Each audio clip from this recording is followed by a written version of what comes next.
I didn't expect SKT to be such a monster, such a powerhouse.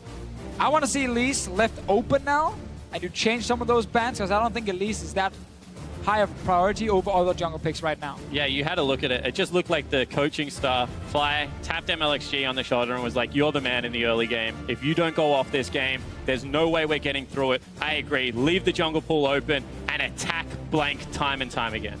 Find out if they agree. Syndra still available for pick. Jace still available. Kennen still available. These are champions that have been removed from the pool over the last 2 games, and what will RNG optimize here? So Jace is still open. It's been banned blue side a few times because you don't want to first pick it and you don't want to give it over in first rotation. RNG very clearly have a very specific first pick in mind, otherwise they would not have banned Syndra here. I think it's a Jace. It might be Jace's first pick coming in for them. There are 2 jungle bans. Elise is left open if they really do value it that highly. Karma is one as well, but we've seen the Zyra being picked into Karma quite a few times. And then there is also a very contested pick in Jhin. A lot of these teams have been picking Jhin very early. Jace was first rotation red side for Royal Never Give Up. It will not be an option blue side, as it is the final ban for SK Telecom. What do you want to first pick RNG? Moving Syndra and Italy Jace, so pick big powerful ones. Well, the only one that was done game 1 by SKT was Karma. Okay. What do you think of Kennen now? That's really interesting because you can tell that Lupa wants to bully the lane. They've been trying to get him into lane bullying matchups. So I think that the fact that they're willing to early rotate the Kennen is a good sign. They're still looking for the big flanks. They're still looking for a good early game into those crushing mid-game team fights. Yeah, I don't mind it when Jace is being banned, but there is a lot of other good choices. You can go Rumble top if you want to against the Kennen. It is a slightly losing matchup for Rumble, but not impossible to play. If it is, I think Jhin is the one I'm looking at here. Both AD carries have put #1 priority on the Jhin. Should come in very early. And then the problem for RNG is if they go Karma, Zyra comes from SKT. If they go Zyra, well, then we might see something with actually extra CC, or maybe just the Karma as well. Yeah, I think that you have to go the Zyra here if you're RNG, because you've seen the Kennen engagers not be good enough against fantastic Zyra players, which Wolf is one of. I would be disappointed to see it, and Yeah, that if they are giving SKT the bottom lane they were looking for, or at least we think they're looking for here, Zyra would make a lot of sense as picked into Karma. And also when Kennen dives in, Kennen has to flash the snare, otherwise he doesn't get to that backline and he just dies before he even gets close enough. So we're definitely expecting this combination from SKT. And technically speaking, at this point in time, RNG could put Karma in the mid lane. We've seen it go support every other game. However, just saying it out loud, mid lane has not been picked yet. And Jhin has been that first rotation red side. Where does SKT go with their next 2 picks? I mean, the problem with even looking at it as a mid lane Karma is the fact that all of a sudden you have Lee Sin Karma, which fall off tremendously late game and not enough end game team fight damage. So I think that it will be support. In saying that, if a team is going to go all early game and hope to win, it's probably the team on the left of screen. Try and pick a hyper carry or something and then have like Karma protecting. Not something we see very often. Yeah, that's one we haven't seen just yet. Zhao, who used it to beat TSM and get to the quarterfinal. Problem is, Faker hasn't shown his pick yet. Obviously, Syndra is being removed, which is the worst one to deal with as Aurelion Sol. You can actually lane against almost anything else, because you just want to push your lane. You don't need to trade specifically. So I like that we see it here. Later on, would obviously have loved an Alistar to back it up. That's what I'm looking at now. I'm like, why do you have to play a laning support if you are going to your Aurelion Sol? Because you know that he is looking to get down there regardless. We have seen SKT play against Aurelion Sol. I believe it was the Flash Wolves that picked it up against him, was able to play the side lanes incredibly well, catch Faker out when he was trying to clean up farm, with big ganks coming out of Maple on the Aurelion Sol through the lane this time around. Yeah, they do go for what some mid laners consider a little bit of a very, very soft counter, in the sense that if you do manage to land a silence from Malzahar, you do stop the push from Aurelion Sol, because the stars he pulls out to deal damage to the minions, they have to pull back in. And then obviously level 6, you have a lot of ganking pressure against Aurelion Sol with Elise, with the Malzahar. Cleanse won't save you, and Aurelion Sol is very easy to gank. So there is a fine answer from SKT. Irelia really is the one you're looking at as like the risky pick. Because they could have gone for a more stable tank, said, okay, we surrender the lane a little bit, but we have a tank for late game. They actually went for a snowballing top laner. And that is confidence in Duke after what he did last game. Well, definitely finding his footing this game. Aurelia considered one of the old school counters to Kennen, if I recall correctly. Once he gets his hands, she gets her hands on that Hex Drinker. Could be the last time that Koma and Fly shake hands. Sharing a moment on stage here as RNG, they have their back against the wall. They are down 1-2 here in the Chicago Theater. This team composition from SKT could send them to New York City. And all the power is exactly where you want it to be. One more time, Bang getting his pick of the litter in regards to AD carry. Faker with a lot of the initiation and the go button.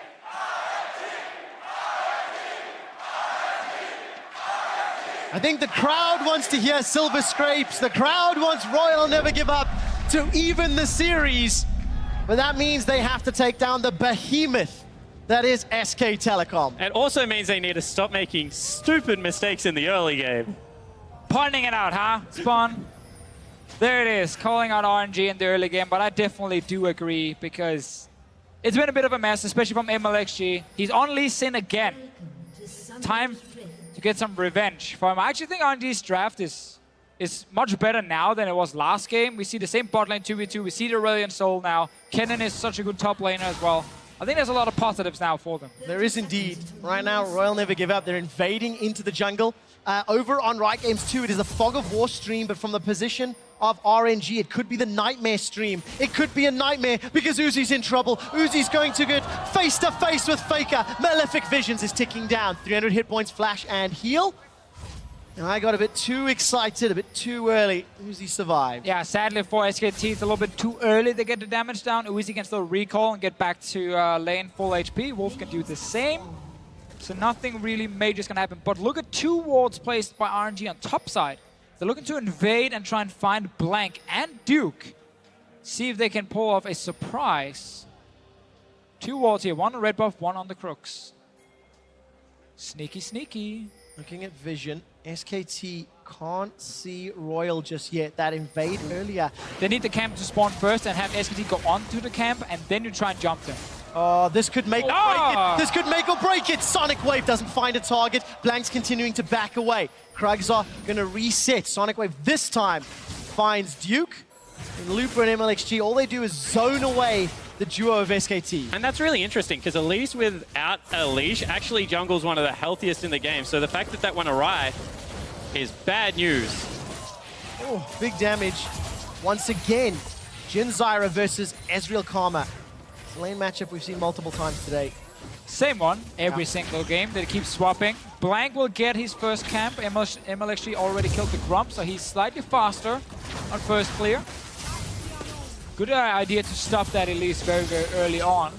Uzi now needs to just keep landing the poke. He's missing a few of the very easy Mystic shots. And Uzi's the man that I'm looking at this game to step up. This is the man that joined Royal Never Give Up after MSI, who was meant to take RNG to the promised land. You know, take them all the way.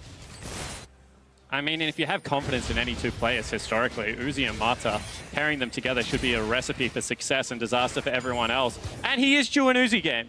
I mean, 1 in every 3 we say. Last 2 have definitely not been Uzi games. We know he has a good start here. We've seen it every game. Ezreal Karma pushing early. Aurelion Soul will also push in Malzahar very early on, meaning you can look to try and contest enemy buffs, but in this situation, MLXG is not here. He's on his own red buff. That means blue buff will go over to SKT, and more trading in bottom lane. Well, more trading indeed. Exhaust goes down onto Bang. Minion blocks at least one of those Mystic shots. So Exhaust missing for Mata. We jump up into the top lane. Lightning rush away for Looper.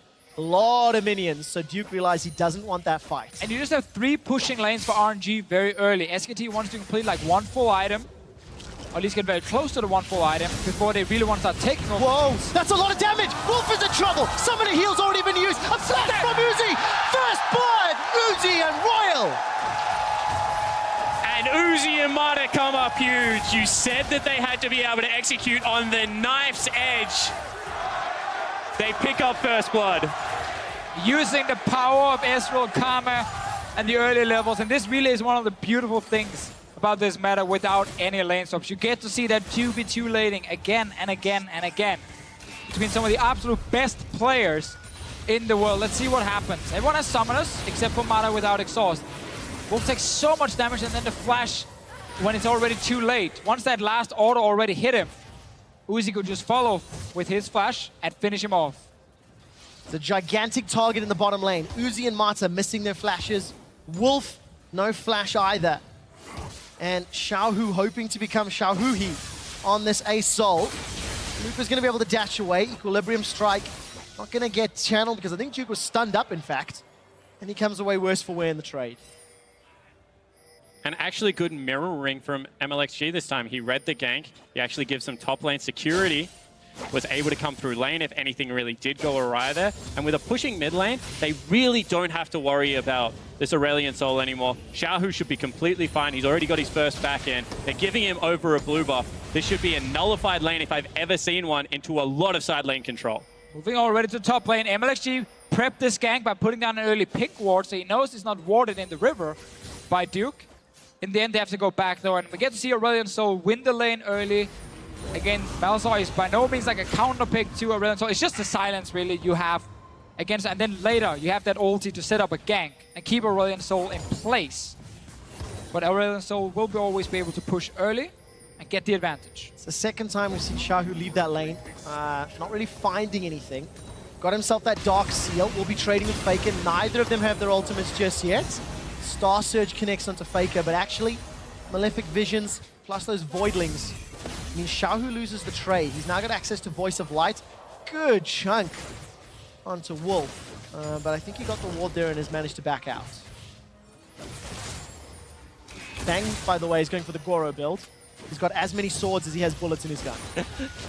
And as of right now, RNG should be pretty happy with this early game, but they want more. Yeah, they do indeed. Wolf is the target. No flash, remember. Needs to get rooted. Here comes a comment of legend. Voice of Light! Xiaohu kills Wolf!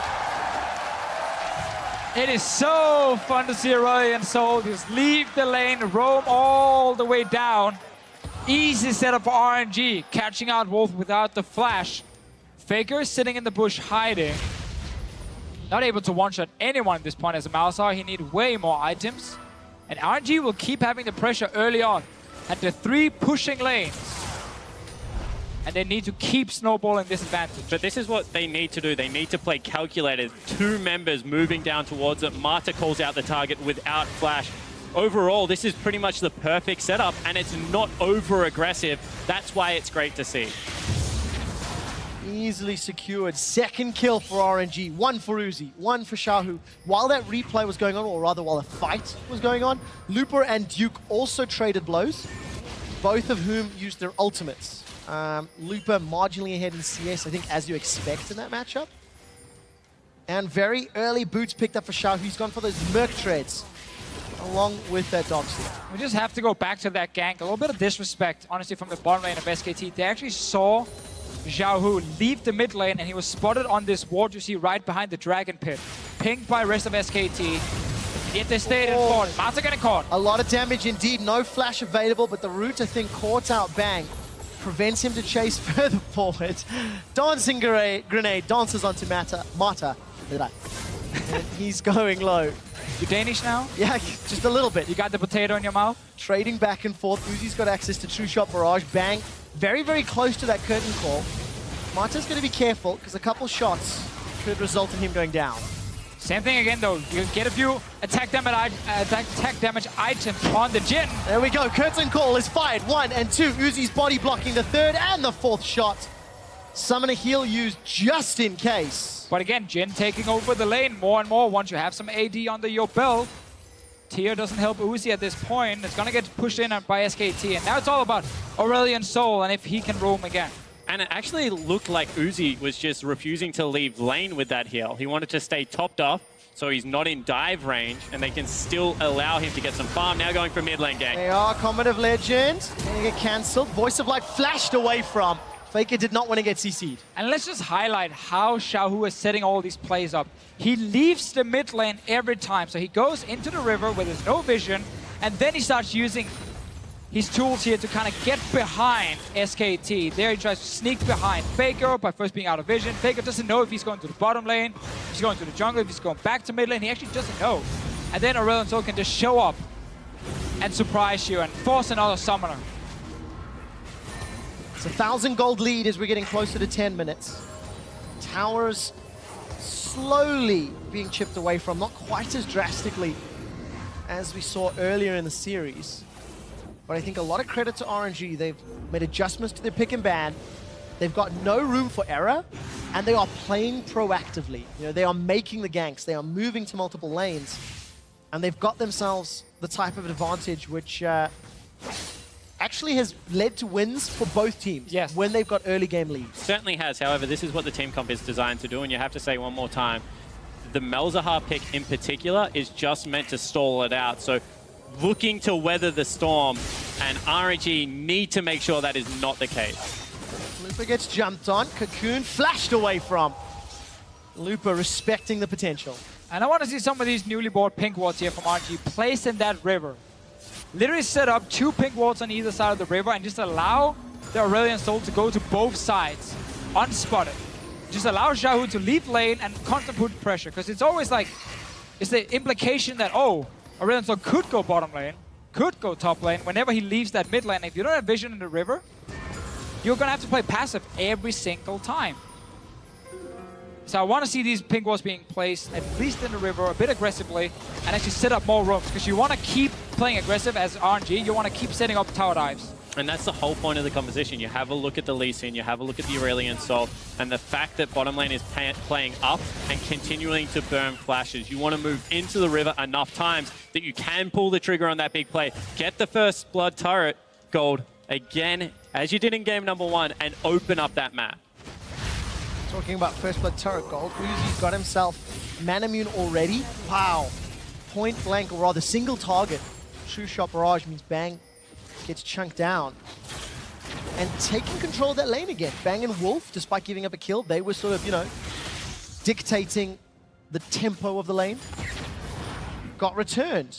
Ocean Drake is available, but not really super worth investing for, because RNG have got pretty good lanes that are going in their favor. It's also one of the first times we see Ezreal get early kills in this lane setup and actually get quicker towards his first item. This is one of the roams we talk about past the pink ward in the river.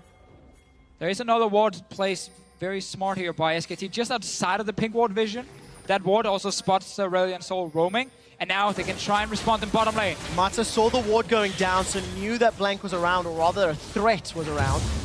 Even though it gets caught by the Cocoon, nothing further happens. Bang and Wolf, they get a reprieve from the action.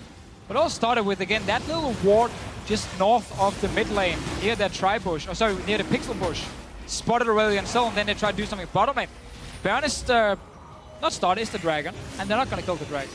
Well, not this time around. Xiaohu had already made his way down to the pit, interrupted it. Blank hanging around the mid lane. While all that's going on, this could be the fight. Star Surge is sidestepped. Xiaohu could be the target. Call of the Void, Nether Grasp is caught. Cocoon as well. Slicing Maelstrom. SKT are on the board. They trade 1 for 1. Make that 2 for 1. MLXG's running for his life. Voidlings, Spiderlings, Spiders, Poison. Everything is burning him down. But Blank cannot chase further. It's a 1 for 2. But that is a big investment. They send Lupa down there looking for another roaming play, and it does not come up. Actually, a 2 for 1. Oh, Bang gets the crit through the exhaust.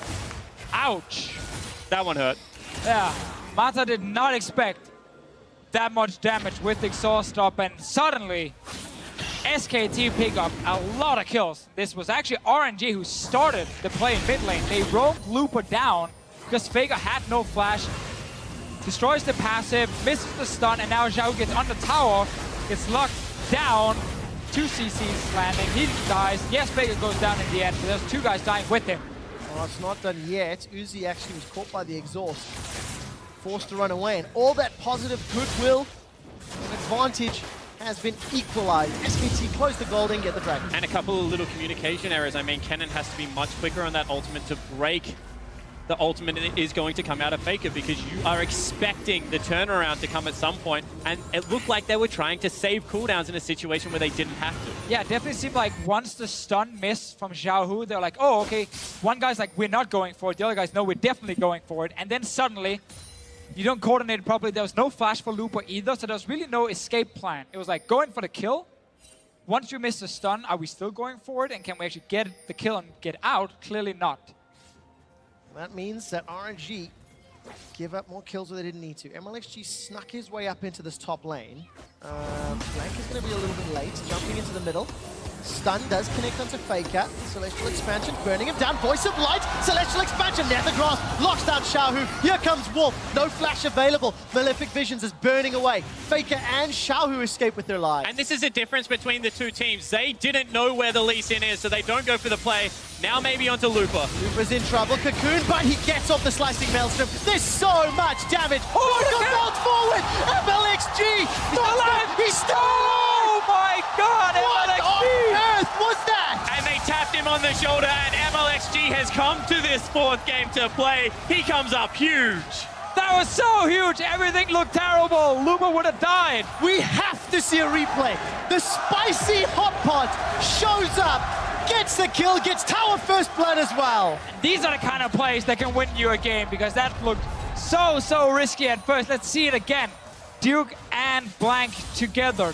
Jump onto Lupa, gets the stun, follow Cocoon, it's a lot of damage, and he's so low now. But then look at the kick. MLXG just repositions, gets the kick off, and then safeguards Lupa right after and keeps him alive. Unbelievable. We said 5 million hours ago, some of the best individual players are on the side of RNG and in this entire matchup. And the decision-making to reposition for the kick, MLXG breathes another breath of life into RNG. And I mean, that's just an instinctive play that you have to come up huge because otherwise your team is going to go down. And he's able to do it. Oh, a lot of people bottom lane from SKT here. Marta and Uzi are in trouble. Marta gets rooted down. That's a kill. Stranglethorns won't catch Uzi. Safeguard will keep Uzi alive for a few seconds longer. Sonic Wave goes up. No! The poison killed him down. The shield wasn't enough. They don't get any reply back. Xiaohu's rooted in place. Locked down by Nethergrass. And RNG are now caught out. Voice of Light goes out. A flash over the wall from Wolf. Slicing Maelstrom. Lupa's looking to kill people, but he's been silenced. He can't use the surge. Proto belts out. They kill Wolf, but that's not enough. MLXG needs to ward hop to safety. I think that ends up in a 1 for 3. And they're flirting with the danger there. It was a 1 for 4, I believe, and they're still not done. No, they're not. MLXG's the target. He tries to dash the Duke, unable to make it, and that is a delayed ace for SKT. And just when we had such a great individual play in the top lane, SKT says this is not about individual players, this is a team game. They walk bot lane with all 5 members. They have a big numbers advantage. Look at your minimap, guys. There are 4 members from SKT here already and a teleport, while Kennen and Aurelion Sol are not even nearby.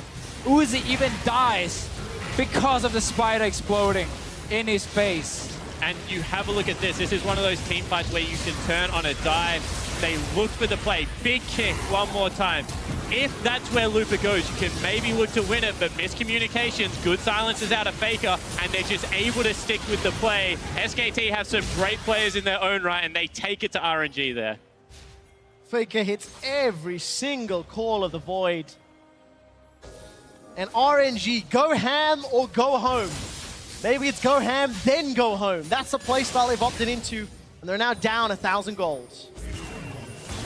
But hey, if you're RNG, you are much happier with how this early game has gone. You've continually asked the question, if SKT proves to be the better team at this style of play, hats off to them. However, they're right now playing in RNG's wheelhouse, and they are looking comfortable. And that's really the awesome thing here, like the in-game communication. When so many fights are happening, you lose some there, you make a mistake, maybe you give up a few kills, you keep it calm, and you're like, okay, next play. Well, clearly SKT were like, bot lane is open. We can roam first with our mid laner. Our jungle is already there. Go straight for the dive. And it happens right after a big play top of the Lost Tower. Now we're going to get another gank. Proto belt forward. Duke's going to dash to a minion. Looks to taxi away. Got support coming up from the river. Blank's going to make his way up. Dragon's Rage kick sends Duke away. Cocoon from Blank needs to find a target. Connects onto Lupa. He's silenced. MLXG locked down by the Nethergrass. He dashes away. Here comes Xiaohu. Voice of Light is still available for the fight. Not going to get locked in place by Bang, and SKT get another kill. They're starting to heat up, actually, SKT. They have RNG covered. Get the rotation. They're going to pick up the 3rd outer turret of the game. Uncontested. Now that they've pushed away Lupa and SKT, they push that lead even further. Blank continues this trend where during the regular season, he looks weak. People question a lot of things he's doing, but when he really needs to show up in the important games, especially in best of fives, he's had some really, really good games today. Great Elise play so far. And he's looking for more, sneaking after the dragon. They're actually going to continue the pursuit. This is where you know they can start looking towards stacking up those dragons again. But they keep getting Oceans and Cloud Drakes. Everything's the same when you get the Elder. That doesn't matter. They've already shown what they can do with 4. And honestly, it's just beautiful to watch SKT, you know, actually fight back with fire in this game. Exactly. They're not sitting back and just wave playing. No, they're constantly looking for the next play. They're always talking about what's going to happen in 30 seconds. What's going to happen in 1 minute. How are we going to set up that big play? How are we going to set up vision? It's really cool to see from SKT. And now you also have a much better composition at taking Baron compared to the poke comp they had earlier today. Because Malzahar puts up like 3 or 4 Voidlings. They tank the Baron for you. And you can burn that down even without a Mountain Drake. Malzahar, Zyra. This is one of the quickest Baron taking teams you can like put together. Elise as well, why not? Regardless of, you know, whatever Drake you get. So looking at it, they have so many opportunities. Aurelia also with maximum cooldown reduction, which is she is getting towards Duke there, is one of the few top laners that is going to be able to stick with the blue Ezreal and look to chunk him out. Everything in the mid-game team fight looks to be in SKT's favor. Lupa needs to find a target with that slicing Maelstrom. 20 minutes have gone by, and SKT lead in kills, in towers, in dragons, in gold, in wards on the map as well. Vision deep inside RNG's jungle. And it feels like Uzi just keeps throwing out those true shot barrages for scouting missions over and over again. But you hit that slow point of the game now where all auto turrets are gone, no dragon is alive, and it's only Baron, but with 21 minutes in, so going for that Baron is fairly risky. So this is definitely where it's okay to give it a few minutes if you're SKT. Start setting up vision and look for picks, well, like they're doing here. Into the curtain call, every single shot connects! Bangs on a killing spree. And that's just the best you can hope for, because SKT were getting into that jungle to set up wards. If you then find the enemy jungler as well, we'll take the free kill. You deserve it. And this is where now SKT can start baiting in the river. Oh, another cocoon. Xiaohu is silenced. He's rooted. Uses the QSS, which he's purchased already, and backs away. Not on cooldown though, or is on cooldown. So Faker, once he gets that Nethergrass back up, could look to lock him down. While all this is going on, Lupa and Duke, they're going toe-to-toe down bottom. And look at the threat out of this team comp now, because they have the winning split pusher. That unlocks Baron. They have the damage and the ability to be able to take it down. No ability left to face check. RNG must know that this is going on, but what do you honestly do? Shot barrage is Come in and stop them. They're going to stop. Teleport actually coming in from Lupa. Mata's down. He's already down before the fight begins. Defensive flash away from Xiaohu, and Duke is looking for Uzi. Going to stick to blue build Ezreal. Stuns him up with Equilibrium Strike. Flash and Arcane Shift, and heal still available. Summoner heal used. Duke uses the Raptors to go away. MLXG gets rid. They've killed Faker on the back end. This is a 1-for-1 fight, and everybody's summoners are blown. And RNG right now is just thanking MLXG time and time again, because honestly, he is pretty much winning and losing the game at the same time. To go 1-for-1 here, where... Ooh. That was close. Cocoon and grasping roots. Lester's looking for more. Stuns up Wolf, forced a Protobelt away. Celestial Expansion's ticking away, ticking away. Blank's getting chunked. He gets away from the Star Surge. There's never a pause in this game. There's always some fight going on. The heart can't take it. My voice can't take it. It's already starting to struggle. Right, we can swap in another play-by-play. That works for me. And this is Mata just getting Goomba stopped. Yeah, they want to go in and stop the Baron. You can see the Voidlings and plants are just tanking the Baron, and they feel like they have to go in to try and stop it. Can't give away Baron this early on in the game, and because it becomes this mess of a fight now where members are, you know, behind enemy lines, hiding. At camps, Luba's gonna flash over, surprise Faker, and actually kill him.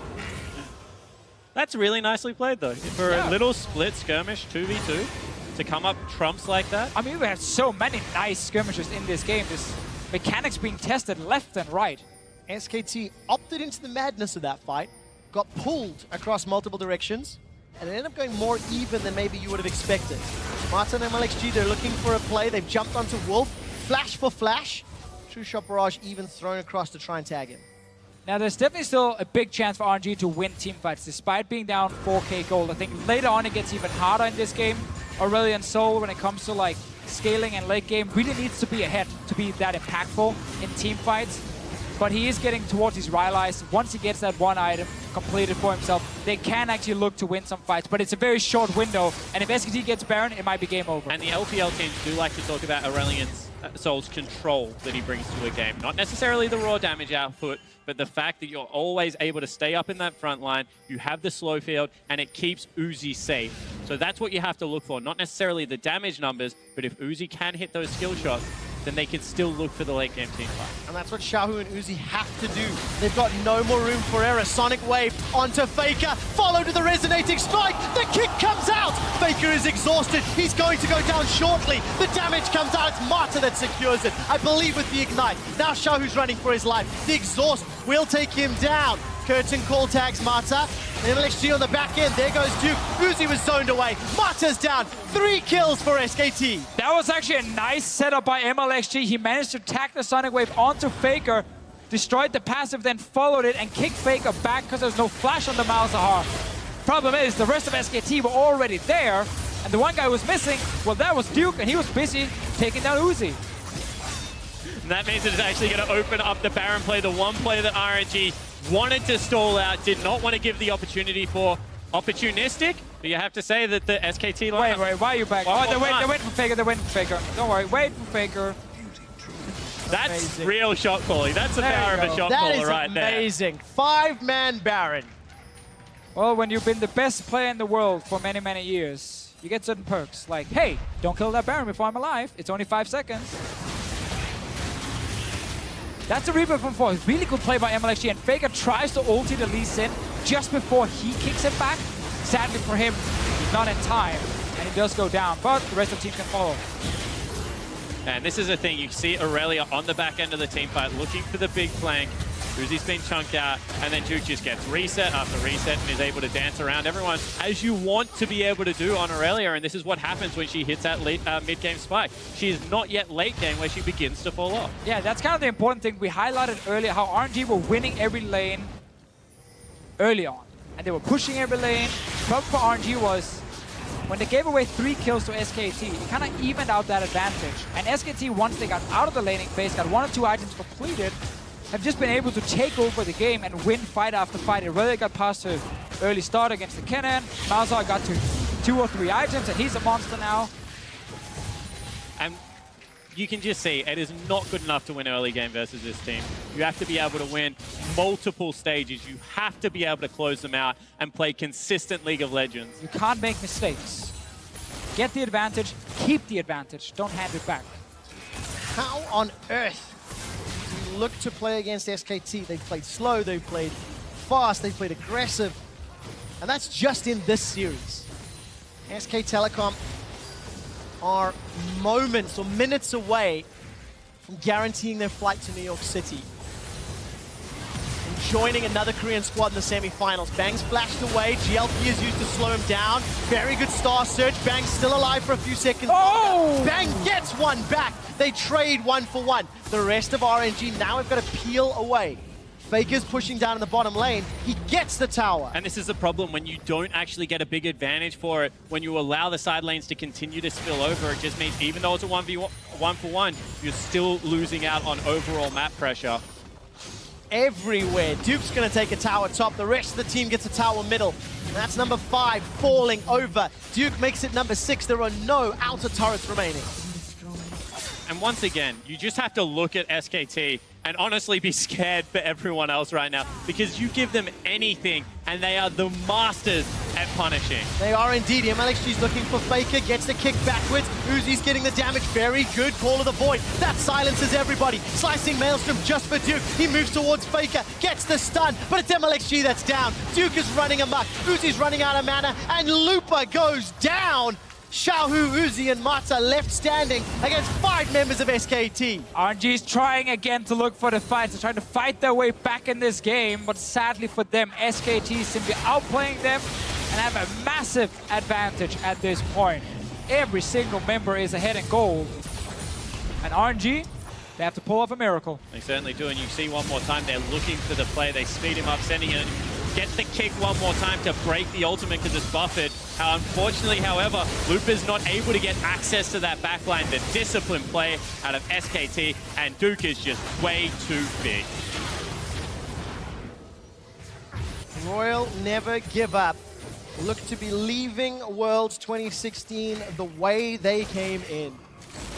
Guns blazing, and you know, they're a polarizing team. People are going to say, you know, this is sloppy League of Legends, but really backs against the wall. They want to decide to fight, and SKT is just proving to be the better, more composed lineup in that regard. Yeah, ignore a few of their mistakes. Maybe to actually, let's see, Blank. Is in a lot of trouble. Support coming from multiple sides. Blank buys enough time with the rappel. Marta's rooted down. Blank manages to flash into the pit. Should go down. Survives the voice of light. Sidesteps. Now all of a sudden RNG are rooted. This is going to get messy. Duke's got 1, 2, looking for a third. Not going to be enough because Fake has got himself a double. Marta throws up the RNG flag, but it's a dying flag. Royal are aced. And that is exactly what we're talking about. Another engage, but good, scrappy team fighting, and SKT come out on top. SK Telecom have got 30 seconds to destroy the Nexus. They're going to tank it up with Spiderlings, with Voidlings. The Nexus is down. The turret will fall off shortly. And SK Telecom advance to the semi-final at Worlds. And we get to see it again. SKT just have so few weaknesses you can exploit. Early game, they're strong. Mid game, they're fantastic. Late game, they're even greater. Individual players showing up big time. You point at someone like Blank being like, oh, underperforming jungler. But then in the best of series, he had 0 issues once he got subbed in. And that really makes it so hard to beat SKT. And even playstyle that you criticize is their bottom lane, it's passive. Maybe you can exploit that. They play against Uzi Mata. Guess what? You can't exploit them. They can go toe-to-toe with the best. You know, Faker, if you send multiple people into his lane, you can frustrate him, you can rattle him and get in his head. He has risen to the occasion today and had a great series. Chicago Theatre, put your hands together for your second semi-finalist of Worlds 2016. It's SK Telecom T1. Yay! We did it for you. They were cheering while I was talking. Of course, of course. But really, you talked about RNG, you know, people calling it sloppy or whatever. I think in this series here, yes, there were some individual mistakes, but RNG still learned a lot compared to what we saw in the LPL playoffs as an example, where it was a lot of early mistakes, like way more than this as a team. Here you can look at MLXG and maybe say under the pressure, he crumbled. Individual players in the end didn't show up, but I think RNG as a team